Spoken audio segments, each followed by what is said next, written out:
My CEO wife watched with cold indifference as I was humiliated for 3 years. But even a cornered rabbit will bite, and I'm no rabbit. I'll beat the hell out of your precious childhood sweetheart every time I see him. The night I asked for a divorce, she got drunk and kissed me. I was dreaming. A back alley brawl, a brick raised high in my hand. Suddenly, a searing pain exploded across my face. My eyes snapped open to a startling scene. I was in a conference room, easily over 1,000 square feet, filled with more than a dozen people in sharp business suits. They were all staring at me with amusement. Standing before me was a man with slick back hair and a smug face, shaking out his hand. Unless I was mistaken, he had just slapped me. Before I could process it, he spoke. Cole, sleeping in a meeting is one thing, but snoring? Evelyn is speaking. Are you trying to provide background music? You son of a... I was about to let him have it when a flood of memories that weren't mine slammed into my brain. My name is Cole Evans, husband to Evelyn Stone, the CEO of Stone Industries. We've been married for 3 years, but I've never even touched her. I hold a meaningless position at the company, a punching bag for anyone who feels like taking a swing. The man who hit me is Miles, the company's vice president and Evelyn's childhood friend. I touched my cheek. The texture of the skin felt different. The stinging pain, however, was very real.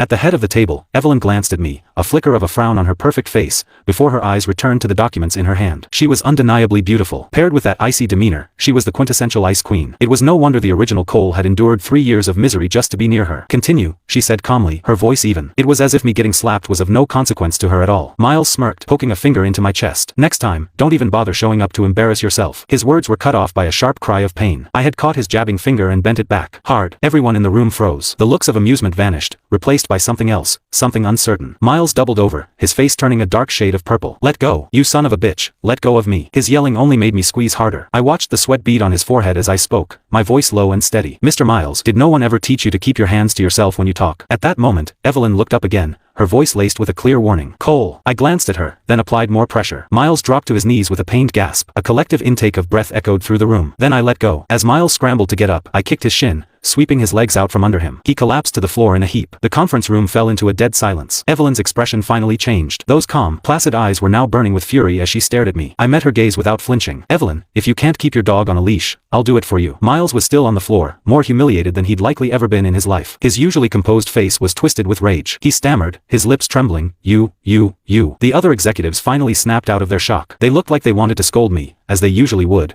but seeing the feral look in my eyes, they all held their tongues. Evelyn threw her pen down on the table. Cole, apologize. How laughable. My cheek was still throbbing, yet my own wife was demanding I apologize to the man who hit me. The original owner of this body must have had the patience of a saint. Fine, I said. I crouched down, grabbing the back of Miles's neck. Mr. Miles. Thud. I slammed his forehead into the polished floor. Sorry if I hit you too hard. Thud. Another one. My apologies. Thud. The third. 3 sentences. 3 solid cracks of his head against the ground. Miles's eyes looked ready to shoot fire. I leaned in close to his ear. Touch me again, and a few bumps on the head will be the least of your worries. I stood up, brushing off my pants and